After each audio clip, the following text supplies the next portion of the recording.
Hello and welcome. I am Vidyadhar Tirak.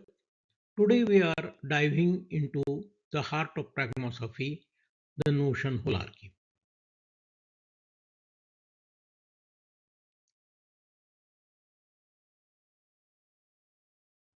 My work, which fuses science, philosophy, and humanities into a framework for human flourishing that is Eudemonics, is built on one core realization. Our model of reality is broken.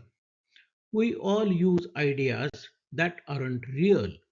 I don't mean false, I mean they are unmeasurable. They aren't science, they aren't consensus. They things like justice, things like dark matter, they are the necessary illusions, the scaffolds we use to build everything from physics to society.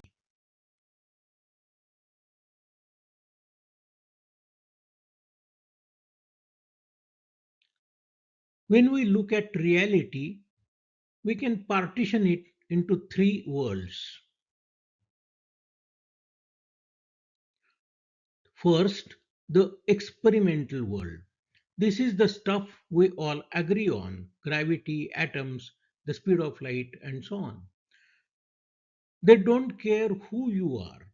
They are object relationship process combinations that are verifiable and time, place, and person independent. Second, the experiential world. This world is individually experienced but subsequently gains collective assent through correlation. This is the domain of consciousness, emotion, localized pain, and cultural phenomena like happiness, traffic laws, linguistic meaning, and so on. And lastly, the notional world of subjective ideas.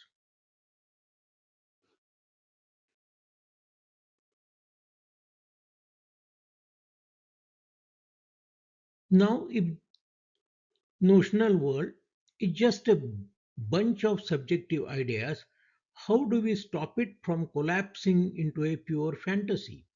We apply a single brutal test: consequence validation. We don't try to prove if a notion exists, we only ask, is it useful? You take a subjective idea, say the notion of trust in a business partner. You act as if that notion were true. If that action leads to a verifiable, predictable result in the real world, like getting your goods delivered on time, that is experiential consequence, then notion graduates. It earns its place as a robust assumption.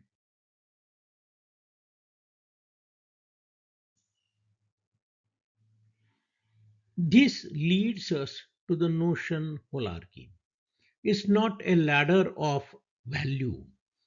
It's a nested structure where the lower levels serve the higher, defining the entire human experience from most basic math to most profound meaning. We start at level 1, the formal axiomatic notions.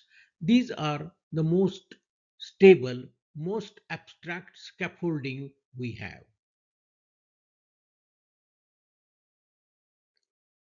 They don't exist in the physical world, but they build the rules for logic itself. Think of the notion of zero. The same goes for axioms, the unproven starting points of geometry or set theory. They are pure notions asserted as true, but because they lead to a verifiable, predictable theorems, they earn their status as our foundational assumptions.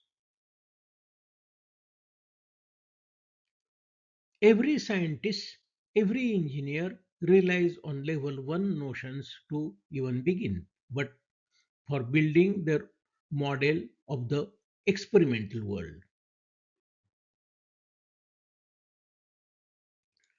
But what about the gaps within science. That brings us to level 2. Level 2 is the playground of theoretical physics and cosmology. These notions are asserted and inserted to explain anomalies in the experimental world. The classic example is dark matter. We can't see it, we can't measure it, but without the notion of its existence, our laws of gravity simply break when we look at galaxy rotation. It's a notion asserted to preserve the consistency of existing physics. If you assert the notion of dark matter, you get predictable, verifiable consequences in the cosmic microwave background.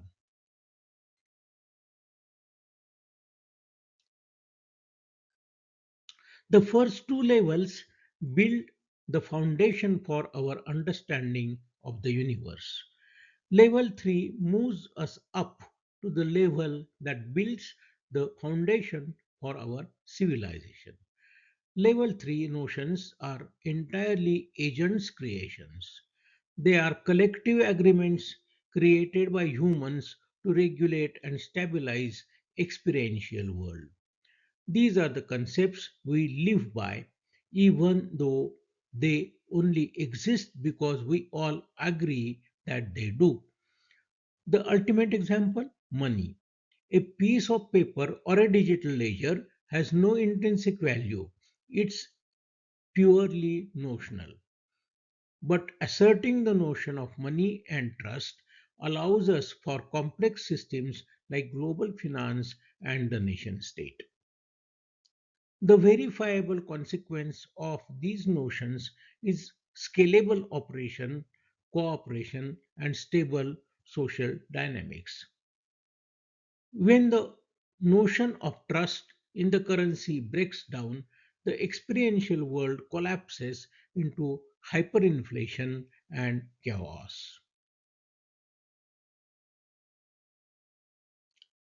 But just because a system is stable doesn't mean it's good. Who decides how the stability ought to be constructed? That takes us to level 4, the domain of value.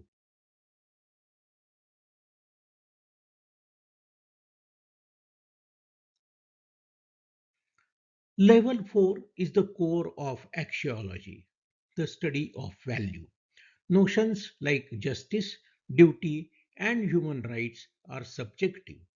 There is no justice you can find in the physical universe, yet they are the most critical gap fillers we have. They tell us how the world ought to be. Justice scaffolds legal systems. Asserting the notion of human right is a purely moral claim, but acting as if the notion were true leads to immense verifiable experiential consequences. Consequences like the development of international law, the reduction of oppression, and the promotion of collective Eudemonics, the sustainable well being. These ethical notions constrain and direct the economic and political notions of level 3.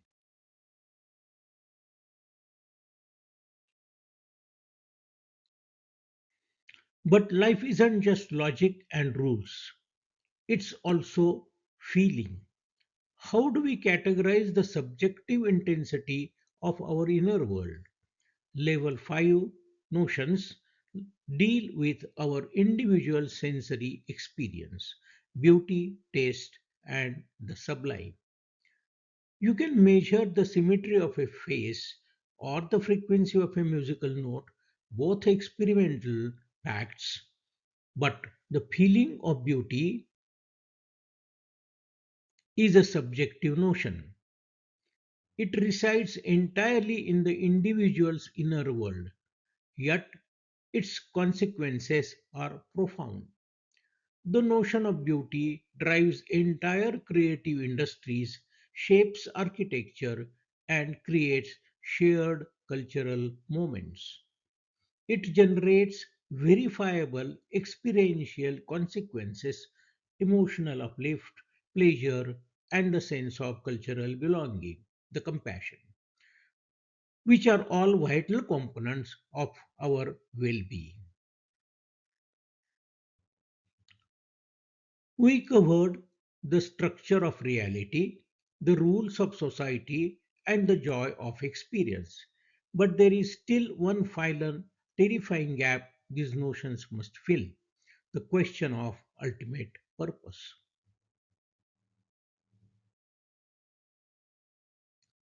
Level 6 notions are the ultimate gap fillers, dealing with origin, destiny, and the meaning of life. The notion of God, karma, liberation, or even the individual Atma you assert for your own life cannot be proven experimentally, but their utility is unmatched. Asserting a notion like rebirth or universal moral principle of karma can logically be used to solve the ultimate justice gap of level 4 and provides a scaffold for ethical behavior across lifetimes. It's a logical scaffold but debatable. The consequence is stable, altruistic behavior, community formation, and the psychological comfort of existential hope. All these are massive contributions to Eudemonics. The Notion Holarchy is complete.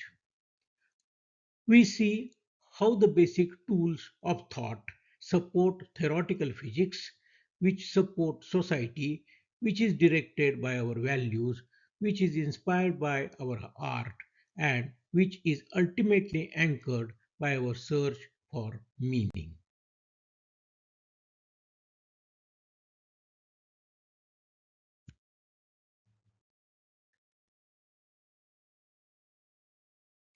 This hierarchy is not fixed. Notions evolve, they move. This is the epistemic life cycle of objects, relations, and processes.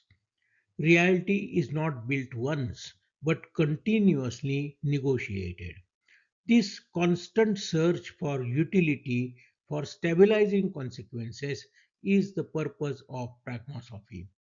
It is how we build the scaffolding for a life of purpose, ethics, and well being, the foundations of Eudemonics.